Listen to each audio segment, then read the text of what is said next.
Good morning students. Previous class में हम लोगों ने पढ़ा था 3 states of matter, that is solid, liquid and gas. Solid जो कि बहुत हार्ड होते हैं, स्ट्रॉन्ग होते हैं और जिनकी शेप चेंज नहीं होती है, अपने आप चेंज नहीं होती है। लिक्विड जो कि जिस भी कंटेनर में होते हैं उसका शेप ले लेते हैं और हाई लेवल से लो लेवल की तरफ फ्लो करते हैं। एंड गैस जो कि अपने कंटेनर के अकॉर्डिंग शेप ले लेती हैं और इसकी भी कोई फिक्स शेप और साइज़ नहीं होते हैं।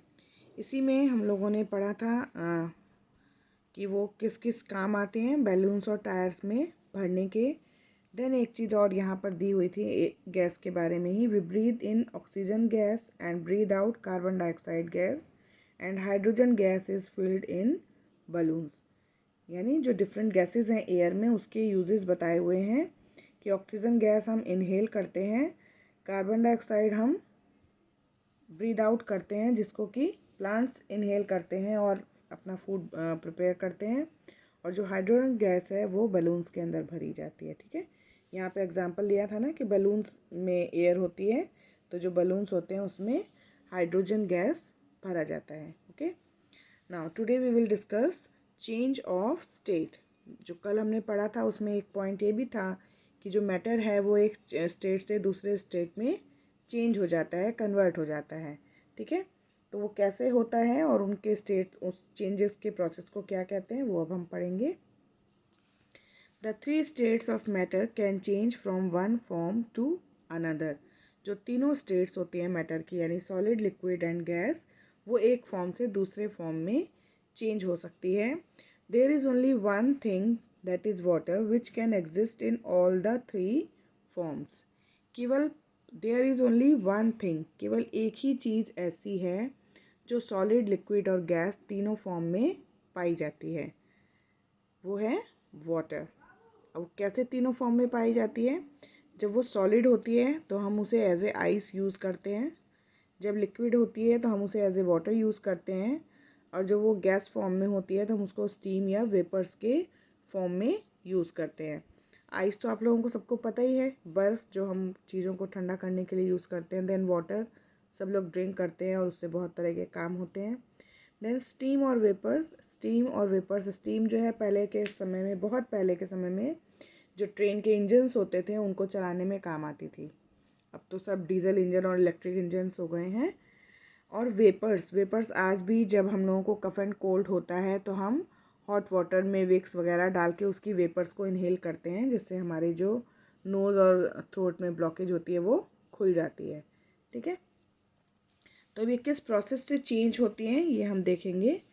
यहाँ देखो 3 स्टेट्स दिखाई हुई हैं, that is solid state ice, liquid state water, और ये जो स्टीम निकल रही है ये है गैशियस स्टेट, यानी सॉलिड, लिक्विड और गैस तीनों फॉर्म में वाटर एग्जिस्ट करता है। Okay, now first point is the process by which solid changes into liquid on heating is called melting. Example ice into water. जो प्रोसेस जो जिसमें solid जो है वो लिक्विड में बदल जाता है गर्म करने पर, वो प्रोसेस जिसमें सॉलिड लिक्विड में चेंज हो जाता है गर्म करने पर, उस प्रोसेस को कहा जाता है मेल्टिंग। जैसे आइस कन्वर्ट हो जाती है वाटर में। जब हम आइस को वाटर में डालते हैं या ऐसे ही रखते हैं तो क्या होता है, धीरे धीरे आइस जो है वो पिघल जाती है ना। तो कोई भी सॉलिड जब हीट करने पर पिघलता है तो उस प्रोसेस को कहा जाता है मेल्टिंग। ठीक है, तो आइस तो क्योंकि फ्रीजिंग पॉइंट पे होती है तो उसको जब बाहर निकालते हैं तो वो उस टेम्परेचर से ज़्यादा गर्म टेम्परेचर पे आ जाती है, तो अपने आप पिघलने लगती है। कुछ चीज़ें ऐसी होती हैं जिनको हम थोड़ा सा हीट करते हैं, जैसे बटर है, वैक्स है, ये सब चीज़ें इस तरह की ऐसी होती हैं जिनको थोड़ा सा हम गर्म करते हैं तो ये मेल्ट होने लगती हैं। ठीक है, तो सॉलिड से जब चीज़ें लिक्विड में चेंज होती हैं उस प्रोसेस को बोला जाता है melting. Okay, now second is the process by which a liquid changes to gaseous state is called evaporation. Example water into water vapors or steam. The process, वो प्रोसेस जिसमें जो लिक्विड है वो गैशियस फॉर्म में change हो जाता है, यानी लिक्विड जो है वो गैस बन जाता है, उसको बोला जाता है इवेपोरेशन। जैसे पानी को जब हम बॉईल करते हैं तो वो वाटर वेपर या स्टीम बन जाता है, यानी लिक्विड से वो गैस में चेंज हो जाता है। ठीक है, तो लिक्विड से गैस में चेंज होने का जो प्रोसेस है वो होता है evaporation. Then the process by which vapor changes into a liquid on cooling is called condensation। अब जो प्रोसेस होता है जिसमें वेपर्स चेंज हो जाती हैं लिक्विड में, ठीक है, जो वाटर वेपर्स हैं वो ठंडी होने पर लिक्विड में चेंज हो जाती हैं, उस प्रोसेस को बोलते हैं कंडेंसेशन। जैसे आप लोग कैसे इसको देख सकते हैं, घर में अगर मम्मी से बोलिएगा, अपने आप नहीं करना है ये आपको, मम्मी जैसे खाना बनाती हैं तो मम्मी को बोलिए कि कोई किसी बर्तन में पानी बॉईल करें।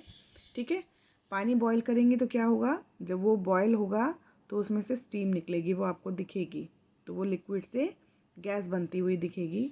उसके बाद मम्मी को बोलिए कि जो पानी है उसके ऊपर कोई प्लेट कवर कर दे या जो बॉइलिंग वाटर है उसको ढक दें और गैस को बंद कर दें। उससे क्या होगा, जो उसकी गैसेस वेपर्स हैं वो प्लेट के ऊपर इकट्ठी हो जाएंगी। ठीक है, जब ठंडा हो जाएगा पानी, आप उस प्लेट को खोल के देखेंगे तो जो वेपर्स हैं वो वापस पानी बन गई होंगी। तो इसका मतलब क्या हुआ कि जब वेपर्स को ठंडा किया गया, यानी गैस को ठंडा किया गया, तो वो लिक्विड में चेंज हो गई। ये जो प्रोसेस है वो है कंडेंसेशन। ठीक है, and next is the process by which a liquid changes into a solid on cooling is called freezing. और इसके बाद एक और प्रोसेस जिसमें लिक्विड जो है वो सॉलिड में चेंज हो जाता है कूलिंग पर, उसको कहा जाता है फ्रीजिंग। जैसे वाटर जो है वो जब उसको हम फ्रीजिंग पॉइंट पे कूल करते हैं तो वो आइस बन जाता है, यानी एक सॉलिड बन जाता है। ठीक है, तो स्टार्टिंग से जब हमने वाटर को आइस को गर्म किया तो गर्म करने पे वो मेल्टिंग के प्रोसेस से वाटर बन गई। वाटर को जब हमने गरम किया तो इवेपोरेशन की प्रोसेस से वो गैस बन गई। गैस को जब हमने कंडेंसेशन के प्रोसेस से ठंडा किया तो वो वापस वाटर बन गई, और वाटर को जब हमने फ्रीजिंग के प्रोसेस से ठंडा किया तो वो वापस आइस बन गई, यानी सॉलिड बन गई। ठीक है, तो ये चारों प्रोसेस आपको एकदम अच्छे से याद कर लेने हैं कि किस प्रोसेस में क्या होता है। देन याद रखना है, water boils at 100 degree Celsius and forms steam. जो वाटर है वो 100 डिग्री सेल्सियस पर जाकर स्टीम बनता है। This is called boiling point of water, और इस पॉइंट को बॉइलिंग पॉइंट ऑफ वाटर कहा जाता है। Water फ्रीजेज into ice eight 0 degree Celsius, और जो वाटर है वो आइस में चेंज हो जाता है 0 डिग्री सेल्सियस पर। This is called freezing point of water, और इसको फ्रीजिंग पॉइंट ऑफ वाटर कहा जाता है। ठीक है, अब यहाँ एक क्वेश्चन दिया हुआ है, why do clothes dry when they are spread out in the sun, what is this process called.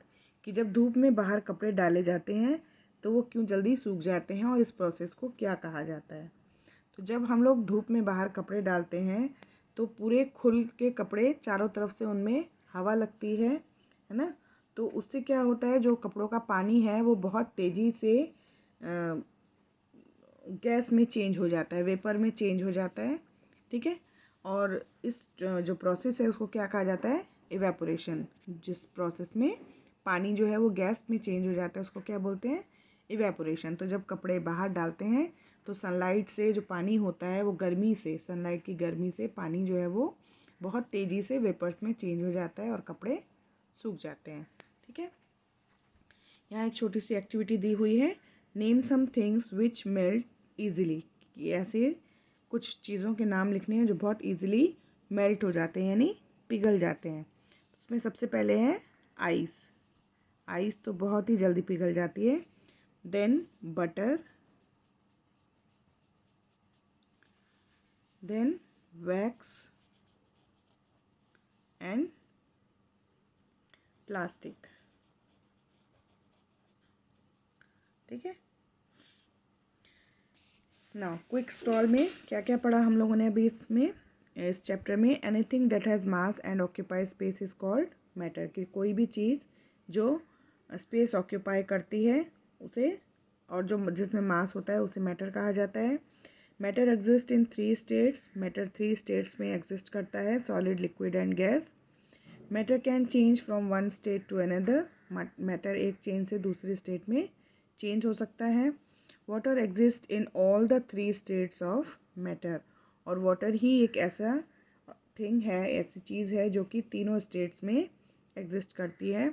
Ice, water and steam are the 3 states of water. Ice, water and steam जो है water की तीनों states हैं, ठीक है। Now keywords, matter, anything that has mass and occupies space is called matter. ये हम लोगों ने स्टार्टिंग से कई बार पढ़ा कि जिस भी चीज़ में मास होता है और स्पेस ऑक्यूपाई करती है वो चीज़ मैटर होती है। Melting, the process by which solid changes to liquid, वो प्रोसेस जिसमें सॉलिड लिक्विड में चेंज होता है उसे मेल्टिंग कहते हैं। Evaporation, the process by which liquid changes to vapours, वो प्रोसेस जिसमें लिक्विड जो है वेपर्स में चेंज होता है उस प्रोसेस को इवेपोरेशन कहते हैं। Condensation, the process by which vapour changes to liquid, जिस प्रोसेस में वेपर वापस लिक्विड में चेंज हो जाती हैं उस प्रोसेस को कंडेंसेशन कहा जाता है। And freezing, the process by which liquid changes to solid, वो प्रोसेस जिसमें लिक्विड वापस सॉलिड में चेंज हो जाता है उसे फ्रीजिंग कहते हैं, ठीक है। तो ये चैप्टर हमारा कंप्लीट हो गया। इसको आप लोग और अच्छे से एक दो बार रीड करके उसको समझेंगे और नेक्स्ट क्लास में हम लोग इसकी एक्सरसाइज स्टार्ट करेंगे।